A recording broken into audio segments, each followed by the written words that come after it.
Welcome to the B.F. Anderson Technical Report for November 23rd. Want to wish everyone a happy holiday and have a great Thanksgiving. Albert Einstein, the intuitive mind is a sacred gift, and the rational mind is a faithful servant. We have created a society that honors the servant and has forgotten the gift. I think this is meaningful because, as we go through evaluations of the markets and we look for what we would call the next big thing, I've learned over the years to try to keep an open mind, to constantly be thinking about what will be the next big thing. Well, J.P. Morgan did an interesting 25-year study of 3,000 stocks and broke down the top performers, which were about 200 stocks over a 25-year period. And then they broke down the 200 into different industry categories, and by far the largest category over the last 25 years has been technology, no surprise. So I can just remember back, when Walmart was picking up steam back in the 70s,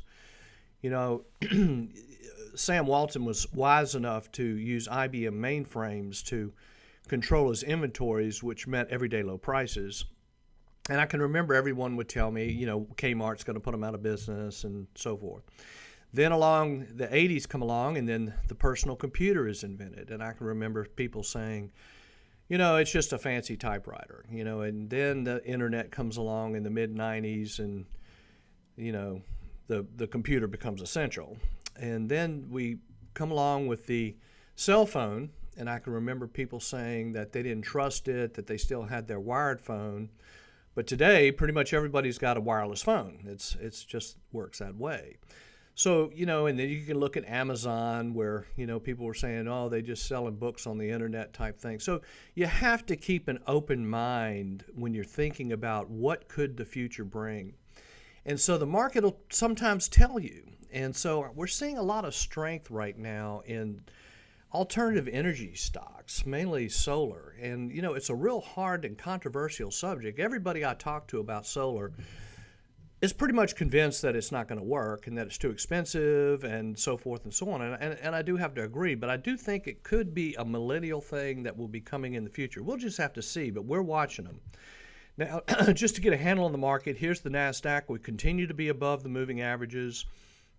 Not looking great, kind of trending down here a little bit here recently, but the NASDAQ continues to be the worst performing index.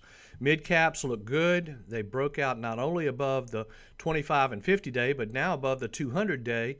And we've got a definite uptrend going here in the 25-day moving average. Now, we'd like to see that 200-day turn up. Now, we just can go through these quickly. New York Stock Exchange, pretty much same thing, very strong index. Here's the small caps. We're above the 200-day moving average. The small caps actually have been one of the top performers out there. S&P 500, you can see here as well, we're above the moving averages. We have not broken out above the 200-day like the NASDAQ, the S&P. The large cap stocks are not outperforming the small caps and the mid caps. Now, again, just kind of looking at that 200-day moving average a little bit more closely, if we can break through to like 4,100 and hold, and then hopefully that moving average turn up, that would really be a confirmation that perhaps the market has put a bottom in here. Now, continuing to be troubling, like this is the NASDAQ compared to consumer staples, this ratio continues to be troubling. We're just not seeing performance in the growth stocks. The interest rates are three economic indicators. You can see here, interest rates really have been interesting. All the talk about raising interest rates and inflation, you would think that the 10-year Treasury would be well above 4%, maybe 5%, but it's actually, it's actually holding up quite well around 3.7, 3.8. Now, oil has also turned down. We're right around $80 a barrel. During the week, we actually dipped below 80. The financial stocks are acting quite well. In fact, they've gotten above the 200-day moving average. New lows, we're seeing some improvement in the new lows. You can see during the heat of the bear market, you can see what was going on here. But what this is indicating is that maybe the sellers are starting to dry up. However, we're just not seeing the buyers coming in. That's kind of what the problem is right now. On the bond market, we're seeing improvement in the bond market, just like we're seeing the interest rates stabilizing below 4% on the 10-year Treasury. These are corporate bonds. These are junk bonds, low quality corporate bonds. Actually broke out and hit a new high for for the recent period. So bonds are actually starting to perform here a little bit.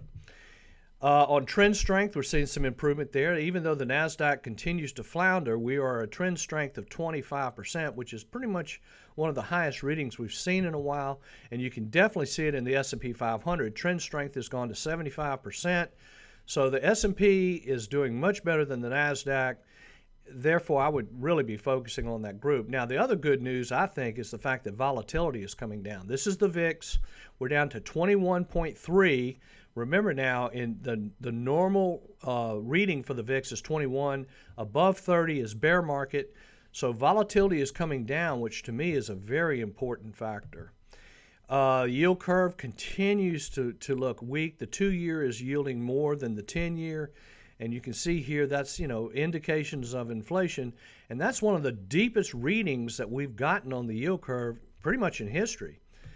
Now in the top 5, let's just kind of look at this. This is biotechnology, a company called Prothena. We got a nice gap up here, holding the gap, going, consolidating. So a breakout above 65 would be somewhat of an interesting situation, especially if it can do it on volume. So you might want to keep an eye on Prothena. Now, this is a company called Impinj. We had a gap up here. Consolidation kind of broke the gap a little bit in this area here, however has resumed the uptrend and is close to breaking out to an all-time new high. They're involved in RFID technology. This is array technologies. Now, we were talking about solar. This company makes the solar arrays, which are the foundation of the panels. You can see here kind of a gap up, consolidation. The stock's a little bit too volatile for me, but I am keeping an eye on it. Axon Enterprises, this is a company that provides the taser, but they also provide cameras to, the firefighters, the policemen, the sheriffs. And I've talked to a policeman the other day, and he said he really likes the technology. It works quite well. So you can see here, gap up, ascending flag, which is very positive. This is a positive pattern. We'll see and keep an eye on Axon. We actually own a position in the stock. Now, here's another solar stock. This is a company called Enphase. Now, yesterday we saw it break out basically above this base here, but we're just not getting that volume that I would like to see, and we're just not getting volume confirmation. So all in all, things are looking much better. I would really like to see the S&P get back above 4,100, and we could start to see a move up in that 200-day moving average.